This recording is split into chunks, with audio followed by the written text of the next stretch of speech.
La sombra de la fe.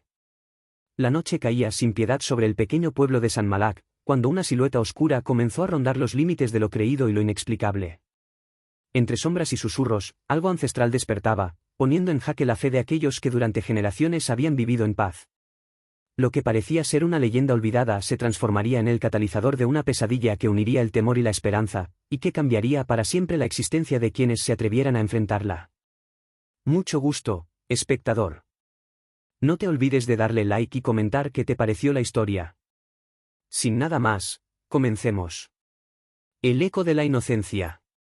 En el corazón de San Malak, un pueblo aislado entre espesos bosques y colinas olvidadas por el tiempo, se contaba la historia de aquellos que habían vivido y caído bajo la sombra de misteriosas creencias. Era un lugar donde las leyendas se entrelazaban con la realidad, y cada rincón susurraba secretos que retumbaban en el alma de quienes se aventuraban a escucharlos.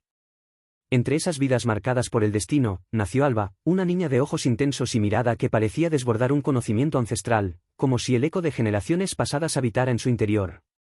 Criada en una humilde casa de tejas rojas, en las afueras del pueblo, sus primeros años estuvieron llenos de la inocencia y los juegos propios de la infancia, mientras las campanas de la iglesia le recordaban, de forma casi imperceptible, la presencia constante de lo divino y lo inexplicable.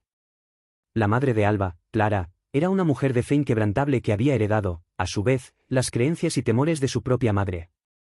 En las noches de invierno, la vieja contaba historias de espíritus errantes y pactos sellados en la penumbra. Aunque para la mayoría eran meras leyendas, en la sensibilidad de la niña se forjaba la semilla de una convicción que la acompañaría a lo largo de su existencia.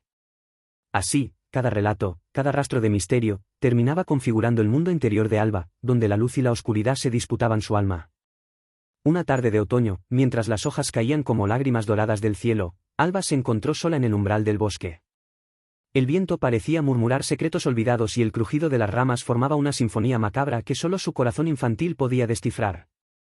En ese instante, la niña sintió la presencia de algo o alguien, una figura etérea que se deslizaba entre los árboles, dejando una estela de un aroma a tierra mojada y incienso. La inquietud se mezcló con una extraña fascinación. ¿Sería acaso la manifestación de aquellos cuentos que su madre solía narrar en las noches de insomnio? ¿Quién anda ahí?, preguntó Alba, sin dejar de avanzar, impulsada por una mezcla de miedo y la irresistible atracción hacia lo desconocido. En ese preciso instante, una sombra se deslizó rápida, casi imperceptible, y una voz casi olvidada murmuró en un susurro que parecía venir de un tiempo remoto. La fe es la llave que abre puertas a otros mundos, pequeña, pero cuidado, porque algunos portales conducen a abismos de los cuales no hay retorno. El mensaje se grabó en la mente de Alba, y aunque en su corta edad apenas comprendía el peso de aquellas palabras, algo en su interior supo que aquel encuentro marcaría el inicio de una travesía que desafiaría toda lógica y creencia. Caminos de encuentro y desasosiego. Conforme pasaron los años, San Malak continuó su existencia casi ajena a los rigores del tiempo, mientras la vida de Alba se tejía en un tapiz lleno de contrastes. La niñez se desvanecía en recuerdos y juegos inocentes, pero las lecciones que la noche le había enseñado nunca se borraron. La pequeña empezó a notar que, a pesar de la rutina de los días soleados, el pueblo se impregnaba de cierta melancolía, como si un velo de misterio envolviera cada gesto cotidiano.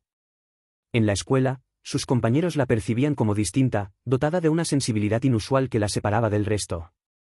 Mientras los niños se reían sin reparo, Alba se perdía en pensamientos profundos, reflexionando sobre la naturaleza del bien y del mal, y sobre la delgada línea que separaba las historias contadas a la luz de una vela de las realidades ocultas tras la noche. Fue en estos años formativos que conoció a Daniel, un muchacho de carácter vivaz y mirada inquisitiva, quien se convertiría en su confidente y aliado en la búsqueda de respuestas a lo inexplicable. Una tarde, mientras el crepúsculo teñía el cielo de tonos rojizos, Daniel y Alba se encontraron junto al antiguo puente de piedra que cruzaba el arroyo. El lugar, testigo silencioso de amores y traiciones, parecía cobrar vida cuando las voces del pasado se mezclaban con el murmullo del agua. «Alba, ¿alguna vez sientes que el bosque te llama?», preguntó Daniel, con la honestidad de quien comparte un secreto profundo. «Cada vez que camino por esos senderos, escucho voces, resuena una melodía que no logro identificar», respondió ella, mirando fijamente el ondulante reflejo en el agua. Ambos se sumieron en una conversación que se extendió hasta bien entrada la noche. Hablaban de creencias olvidadas, de presencias ancestrales y de la inminente convergencia entre la fe y lo desconocido. Fue allí cuando Daniel confesó haber encontrado en un viejo baúl del desván de su casa documentos y cartas que relataban encuentros inexplicables en el pueblo, crónicas de sacrificios y pactos realizados en tiempos de desesperación. La revelación encendió en ellos una chispa de determinación, debían descubrir la verdad detrás de aquellos relatos oscuros, y sobre todo, confrontar aquello que parecía haberse gestado en las sombras de San Malak durante siglos. Durante esas noches, entre el eco de rezos y las sombras danzantes, el pueblo entero se convirtió en un escenario de silenciosos presagios. Las campanas de la iglesia sonaban con una cadencia inusual, y algunos vecinos aseguraban haber visto luces en los campos deshabitados, como si la fe misma buscara manifestarse en formas que desafiaban toda explicación racional. Alba, ahora en la adolescencia, empezó a percibir cambios en su interior. Aquella inocente niña se transformaba en una joven introspectiva, marcada por encuentros que bordeaban lo sobrenatural. El recuerdo de aquella voz misteriosa del bosque se repetía en sus sueños, repitiéndole en un tono melancólico que parecía advertirle de futuros ineludibles. Busca en tu interior, Alba, porque allí reside la fortaleza para enfrentar lo que el destino te depare. Entre las paredes de su habitación, iluminada tenuemente por la luz de una vela, Alba solía escribir en un cuaderno gastado las impresiones y emociones que le inspiraba cada experiencia. Sus garabatos se convirtieron en un diario íntimo, testigo silencioso de un alma en constante evolución y búsqueda. En ellos plasmaba la dualidad de su existencia, la fe que le otorgaba consuelo y la incertidumbre que la impulsaba a cuestionar hasta lo que parecía inamovible. Con el paso del tiempo, esos escritos se transformaron en un mapa emocional, un compendio de ideas y sensaciones que la preparaban para enfrentar la verdadera prueba que el destino le tenía reservada. Fue en el transcurso de una fría noche de invierno cuando, en plena celebración de la víspera del equinoccio, la vida de Alba dio un vuelco inesperado. La iglesia, pilar inamovible de la comunidad, se había convertido en el epicentro de una serie de sucesos inquietantes, las estatuas de santos parecían cambiar de posición, y un murmullo persistente se escuchaba en el silencio del templo, como si los antiguos fieles quisieran comunicarse desde más allá. Durante el rezo, mientras los feligreses entonaban cánticos con fervor, una figura encapuchada apareció en uno de los vitrales, proyectando su sombra sobre el altar. Aquella imagen, efímera y perturbadora, dejó a todos con el corazón acelerado y la mente inundada de dudas. ¿Qué significa esto?, inquirió el párroco, con voz temblorosa. ¿Será acaso una señal de que lo que antaño se creyó mito, vuelve para reclamarnos? El ambiente se llenó de una tensión indescriptible. En medio de este caos espiritual, Alba sintió que su destino se enlazaba de manera irrevocable con aquello que se manifestaba en el templo. Sus ojos se cerraron de manera involuntaria al escuchar una voz que, sin lugar a dudas, parecía provenir de lo más profundo de su ser. La fe que has guardado en silencio será puesta a prueba, y solo aquellos capaces de abrazar la oscuridad podrán conocer la verdadera luz. La semilla del destino. Mientras el pueblo trataba de asimilar lo ocurrido, Alba se encontraba sumida en una vorágine de emociones contradictorias. La revelación, que para muchos se presentaba como un mal presagio, se convertía para ella en un llamado irresistible a descubrir la esencia de aquello que había marcado su existencia. La incertidumbre sobre el origen de la aparición en la iglesia y los misteriosos sucesos nocturnos la impulsaron a investigar, a interrogar tanto a los ancianos del pueblo como a los forasteros que, en raras ocasiones, se aventuraban a cruzar los límites de San Malak. Una de esas almas errantes era doña Mercedes, una mujer enigmática que vivía recluida en una antigua casona en las afueras del pueblo. Su semblante, endurecido por los años y las vivencias, escondía secretos que pocos se atrevían a cuestionar. Se rumoreaba que doña Mercedes había tenido, en su juventud, encuentros con lo prohibido, diálogos con espíritus y pactos sellados en noches de desesperación. Alba, impulsada por una mezcla de temor y curiosidad, decidió visitarla. Una tarde gris, en la cual la niebla parecía envolver cada rincón del camino, Alba llegó a la imponente casona. La puerta de roble, grabada con símbolos que ni siquiera el más erudito podría descifrar, se abrió con un crujido, invitándola a adentrarse en un mundo de recuerdos y enigmas. Doña Mercedes, recostada en una silla de mimbre junto a la chimenea, la recibió con una mirada que, lejos de reprender su atrevimiento, parecía reconocer la misma llama de la búsqueda en sus ojos. «Sabía que vendrías, niña», dijo la anciana con voz pausada, casi ritual. «Tu llegada no es casualidad, sino parte de un designio que se teje desde tiempos inmemoriales».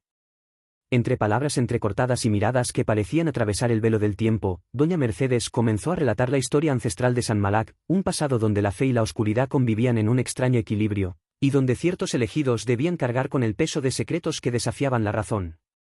Con cada palabra, Alba se sumergía más en un universo de enigmas y sombras, donde la línea entre la verdad y el mito se desdibujaba con violencia. Los relatos de la anciana describían ritos olvidados, símbolos inscritos en las piedras de la iglesia y pactos realizados en noches de luna menguante. también mencionaba la existencia de un objeto sagrado, perdido en algún recodo del tiempo, cuya revelación podría ser la clave para comprender el balance entre la fe y el terror. Esa reliquia, según doña Mercedes, residía en lo más profundo del bosque, custodiada por entidades que jamás perdonarían la osadía de perturbar su reposo. Alba, debes saber que tu vida no es un camino ordinario, se aseguró la mujer con tono firme. Llevo en mi interior una chispa que puede encender la verdad o desatar un caos incalculable. Solo enfrentando aquello que temes, encontrarás la fortaleza para abrazar tu destino. Con cada palabra, el corazón de la joven latía con fuerza, impulsada tanto por la incertidumbre como por la sed de conocimiento. Fue en ese instante cuando comprendió que su camino la llevaría a confrontar no solo fantasmas del pasado, sino también aquellos demonios internos que se escondían tras la fachada de la fe. La semilla del destino había sido plantada, y ya no existía vuelta atrás. A modo de preludio, la vida de Alba comenzaba a entrelazarse irremediablemente con las fuerzas que regían San Malak. Entre susurros del bosque, antiguos pactos y secretos guardados a fuego lento, la joven se preparaba para una travesía que la llevaría desde la inocencia de su infancia hasta la complejidad de una adultez marcada por pruebas ineludibles y revelaciones que desafiarían su concepción de la realidad. En la calma tensa de aquella noche, cuando la luna se escondía tímidamente entre nubes densas y el viento parecía transportar voces lejanas, Alba tomó una decisión. Con la firme convicción de quien ha descubierto en su interior una fuerza inquebrantable, se juró a sí misma descubrir la verdad detrás del velo que cubría a su pueblo. Las palabras de doña Mercedes resonaron en su mente, y la promesa de hallar respuestas la empujó a explorar los rincones más oscuros, tanto del mundo exterior como del laberinto de sus propias emociones. Con pasos decididos, la joven abandonó la casona, dejando atrás la calidez de la chimenea y el eco de relatos milenarios. El sendero hacia el bosque se abría ante ella, invitándola a sumergirse en una travesía en la que cada sombra, cada susurro y cada piedra parecían contener la memoria de lo sagrado y lo prohibido. Mientras la brisa nocturna acariciaba su rostro, Alba no pudo evitar sentir que cada latido de su corazón marcaba el compás de un destino ineludible, un destino en el que la fe se vería confrontada por fuerzas que desafiaban la comprensión humana. La sombra de la fe, parte 2. La vida en San Malak continuaba, y con el paso de las estaciones, la casa parroquial se transformó en un hervidero de misterios. Desde que Elías había comenzado a investigar las antiguas escrituras ocultas bajo la cripta, sus sermones se volvieron más intensos. Hablaba con pasión, pero sus ojos comenzaban a reflejar una oscuridad interior que solo los más cercanos notaban. Las arrugas en su rostro se acentuaban, como si el tiempo se cebara con él mientras se sumergía más y más en aquellas escrituras de símbolos desconocidos. Las noches eran cada vez más inquietas. Elías soñaba con una figura alta, sin rostro, envuelta en un manto negro, que le hablaba en una lengua extraña, pero que su alma comprendía. En los sueños, esa figura le ofrecía conocimiento, poder, fe absoluta. Pero también le exigía sacrificios. Los testigos del velo. En el pueblo, varios vecinos comenzaron a hablar de apariciones extrañas. Una mujer anciana, doña Clara, aseguraba haber visto sombras caminando en los muros de la iglesia, incluso a plena luz del día.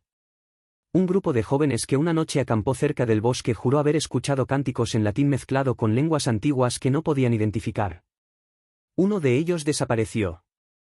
Su cuerpo nunca fue encontrado.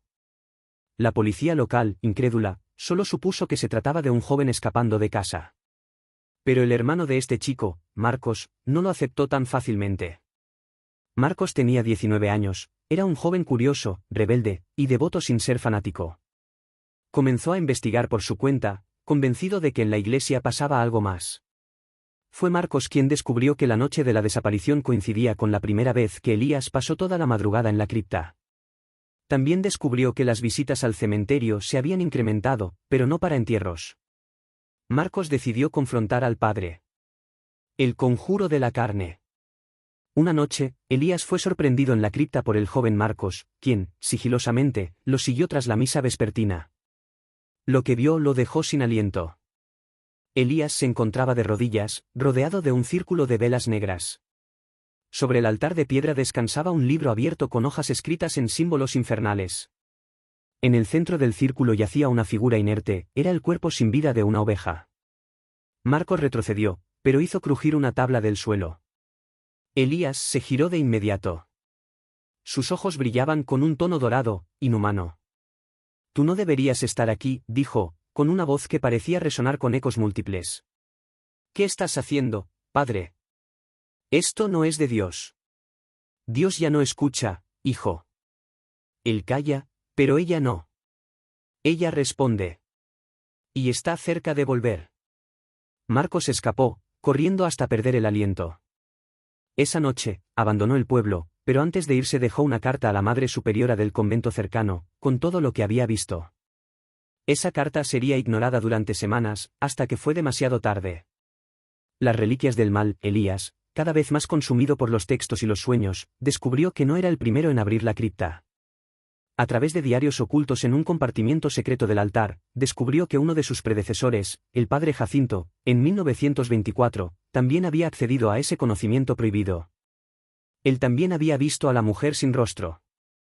Pero, aterrorizado, dejó todo escrito como advertencia: ella no es un demonio, ni un ángel caído. Es una vieja diosa, anterior a la palabra. Su poder es fe, su alimento es devoción y sacrificio. Jacinto había intentado sellar el acceso, pero no lo logró. Elías ya no quería detenerla. Quería traerla de vuelta. Y lo haría. Voces del otro lado. Las misas comenzaron a transformarse en ritos. Los fieles notaban que al recitar las oraciones, Elías modificaba las palabras sutilmente. No lo decían en voz alta, pero comenzaban a sentirse inquietos. Una noche, durante una tormenta intensa, una joven llamada Lucía asistió sola a confesarse. Lo que ocurrió esa noche no fue revelado por ella, porque al día siguiente, amaneció sentada en la última banca de la iglesia, en estado catatónico, con la piel arañada y ojos dilatados, repitiendo solo una frase. Ella viene. Ya viene. Ya está entre nosotros. Lucía fue internada, y jamás volvió a hablar. El juicio del pueblo. Fue doña Clara, la anciana vidente del pueblo, quien convocó en secreto una reunión. Allí, en la trastienda de su casa, habló del antiguo culto precristiano que habitó esa región antes de la fundación del pueblo. Un culto a una figura femenina llamada la Madre del Velo, cuya fe se alimentaba de mentes quebradas y corazones rotos. Ella siempre regresa cuando la fe en Dios se diluye, se advirtió. Y con este nuevo sacerdote, ella encontró una grieta. Clara propuso reunir un grupo para entrar a la iglesia y destruir lo que fuera que Elías había despertado. Pero no sabían que ya era demasiado tarde. El sacrificio.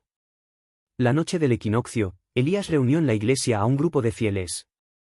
Los más fanáticos, los que habían comenzado a ver visiones, a escuchar voces, a soñar con ella. En un ritual oscuro, oculto bajo la apariencia de una vigilia, Elías recitó los versos prohibidos en la lengua de los antiguos. El suelo tembló. Las velas se apagaron solas. Una figura descendió de las alturas, envuelta en niebla negra, flotando sobre el altar. Su rostro no tenía ojos, ni boca, ni nariz. Solo una piel tensa, blanca como el hueso. Pero su voz resonó en la mente de todos. Me llamaron, y he venido. Uno a uno, los presentes cayeron de rodillas. Unos lloraban, otros reían con locura. Elías, en éxtasis, extendió los brazos. Madre. Mi fe es tuya. Pero ella no vino por fe, vino por carne. La figura se desató en una forma monstruosa, devorando las almas de los presentes con gritos de ultratumba. La iglesia se convirtió en un infierno. El silencio. A la mañana siguiente, cuando el sol tocó los vitrales rotos, no quedó rastro de los fieles, ni de Elías. Solo Lucía, que había escapado del sanatorio esa noche, fue encontrada desnuda en el altar, murmurando entre dientes. Ella volvió, pero no se fue. Los investigadores cerraron la iglesia. La declararon estructura peligrosa. Pero nadie pudo explicar por qué, cada madrugada, las campanas de la torre, rotas por dentro, repicaban solas a las 3:33 de la madrugada.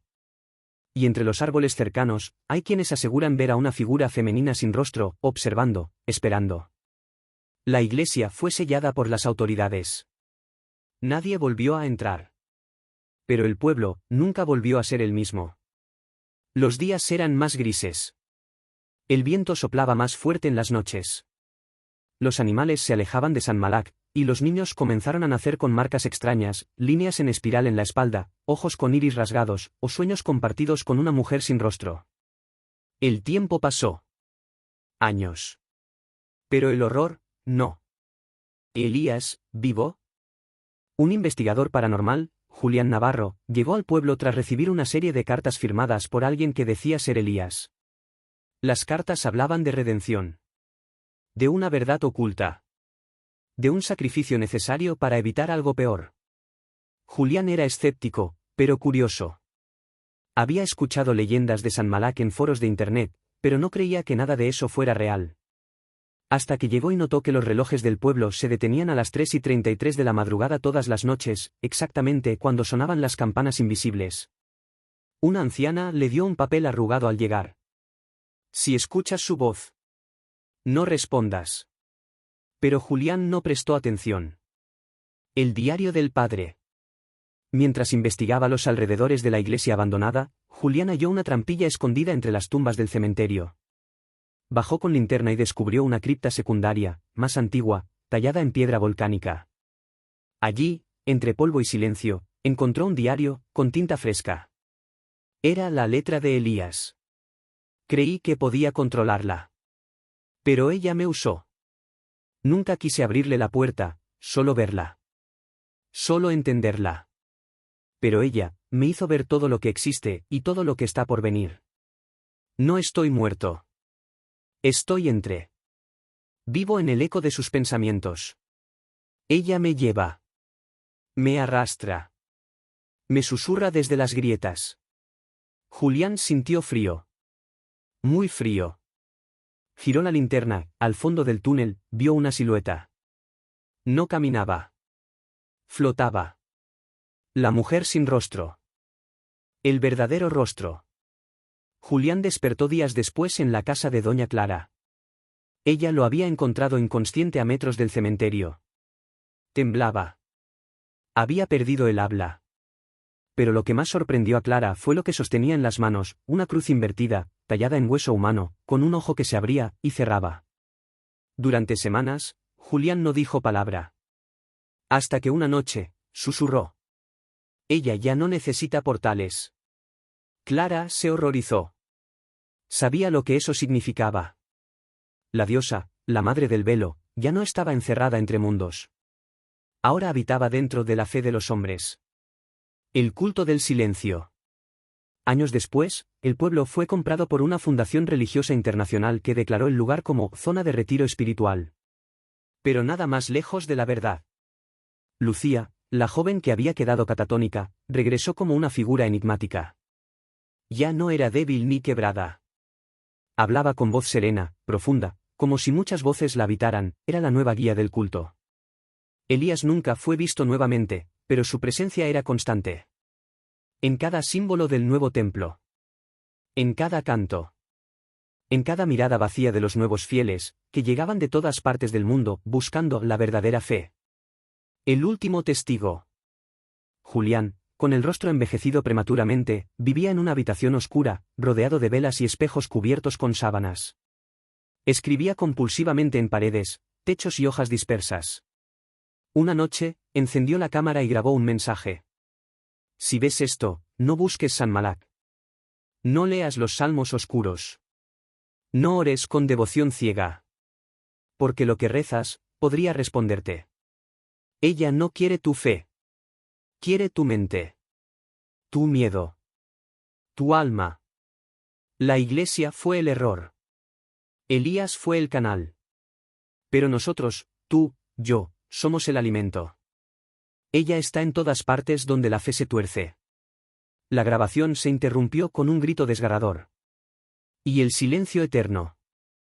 El desenlace. Hoy, la iglesia restaurada de San Malak se muestra como un refugio de paz. Turistas llegan, atraídos por la mística. Algunos desaparecen. Otros regresan, pero diferentes. Hay quienes aseguran que la misa tiene momentos en los que el sacerdote parece no tener rostro. Que las hostias saben a metal. Que los vitrales lloran sangre al caer el sol. Y todas las noches, sin falta, las campanas repican solas.